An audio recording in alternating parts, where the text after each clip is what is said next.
Morning students, आज हम discuss करने वाले हैं meaning of functional group. Last video में हमने डिस्कस किया था कि अगर हमारे पास कोई एल्डिहाइड ग्रुप है तो उसके लिए हम सफिक्स क्या लगाएंगे बेटा। अगर कार्बोक्सिलिक एसिड है बेटा तो उसके लिए हम क्या लगाएंगे, ओलिक एसिड। ठीक है, और हमने बताया था कि अगर कोई कीटोनिक ग्रुप है तो उसके लिए हम लगाएंगे लास्ट में क्या बेटा, वन ON। ठीक है, और उसके बाद हमने एक और पढ़ा था भाई एल्कोहल कि OH अगर कहीं पर है तो उसके लिए हम एल्कोहल मानेंगे, एल्कोहल के लिए सफिक्स क्या लेते हैं बेटा, OH। अब हम एक एक एग्जांपल डिस्कस करते हैं। जैसे हमारे पास ये है बेटा CH3 C double bond O और OH। सबसे पहला काम हमारा ये है कि हम ये पहचाने कि इसमें कौन सा फंक्शनल ग्रुप है। तो आपको ये दिखाई दे रहा होगा C double bond O OH, ये कौन सा फंक्शनल ग्रुप है बेटा, कार्बोक्सिलिक एसिड। ठीक है, अब कार्बोक्सिलिक एसिड अगर आपके पास है तो आप सबसे पहले मेन चेन सेलेक्ट करो। मेन चेन सेलेक्ट हो गई। मेन चेन का मतलब है कि आपको वो लॉन्गेस्ट कार्बन चेन सेलेक्ट करनी है जिसमें maximum number of carbon atoms आए, और अगर आपका फंक्शनल ग्रुप भी है तो उसमें फंक्शनल ग्रुप भी इंक्लूड होना चाहिए। अब हम इसकी नंबरिंग करेंगे। नंबरिंग कहाँ से होती है बेटा, जहां से आपके फंक्शनल ग्रुप को लोवेस्ट नंबर मिले। तो 1 2 कितने कार्बन हो गए भाई, 2 कार्बन हो गए। 2 कार्बन के लिए हम क्या वर्ड रूट यूज करते हैं बेटा, 8। ठीक है, कार्बन कार्बन के बीच में कैसा बॉन्ड है, सिंगल बॉन्ड है तो 8। ठीक है, और कार्बोक्सिलिक एसिड कौन सी पोजीशन पे है, 1 पे, ओइक एसिड।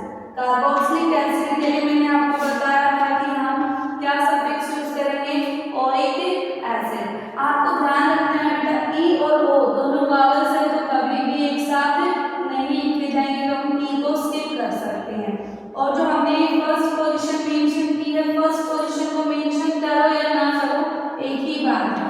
तो फर्स्ट पोजीशन को हम मेंशन नहीं करते हैं मोस्ट ऑफ द केसेस में, तो इसका क्या नाम हो जाएगा, ethanoic acid.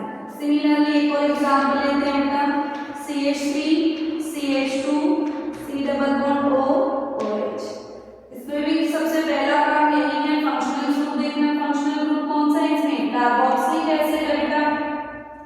Main chain select करो। मेन चेन ये हो गई भाई। मेन चेन में कितने कार्बन है, 1 2 3।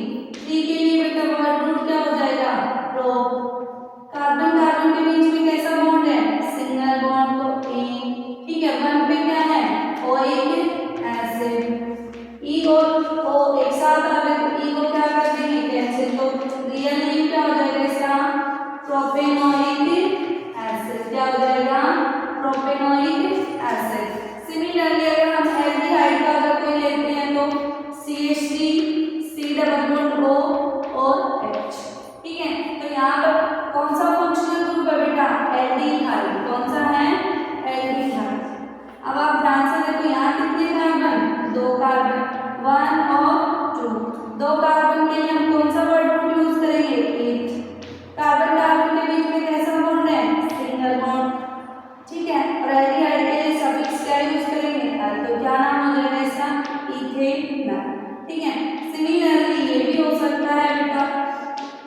यहाँ पर देखो कितने कार्बन है, एक ही कार्बन है। एक कार्बन के लिए फंक्शनल ग्रुप कार्बन कार्बन के बीच में सिंगल बॉन्ड, फंक्शनल ग्रुप कौन सा है, एल्डिहाइड। तो क्या हो जाएगा, मीथेनॉल। ठीक है, अब आपको एक चीज याद रखनी है बेटा कि अगर हमारे पास इथेनॉल है और मीथेनॉल है तो क्या यूपीएससी नेम की बजाय कॉमन नेमिंग ज्यादा फेमस होती है। तो इथेनॉल की कॉमन नेमिंग होती है बेटा क्या, एसिटाल्डिहाइड। क्या होती है,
प्रोपिनोन का भी बेटा कॉमन नेम होता है जो बहुत ही फेमस होता है, एसीटोन।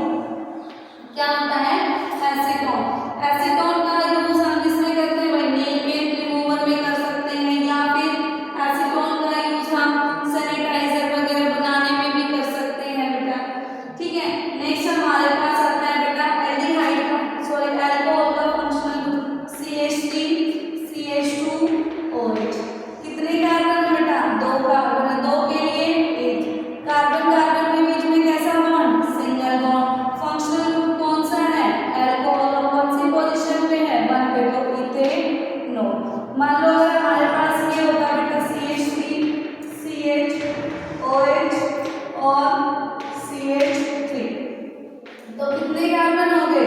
3 कार्बन। 3 के लिए प्रोप। कार्बन कार्बन के बीच में सिंगल बॉन्ड। अब OH ग्रुप कौन से कार्बन पे लगा हुआ है बेटा? सेकंड पे, तो इसको लिखते हैं प्रोपेन 2 ऑल। क्या लिखते हैं? प्रोपेन 2 ऑल, या फिर इसको हम लिख सकते थे बेटा 2 प्रोपेनॉल। क्या लिख सकते थे? 2 प्रोपेनॉल। ठीक है, यहाँ पर हमने डिस्कस कर लिया क्या भाई? Naming of functional group. Next video में या नेक्स्ट लेक्चर में हम क्या पढ़ेंगे बेटा? Types of reaction.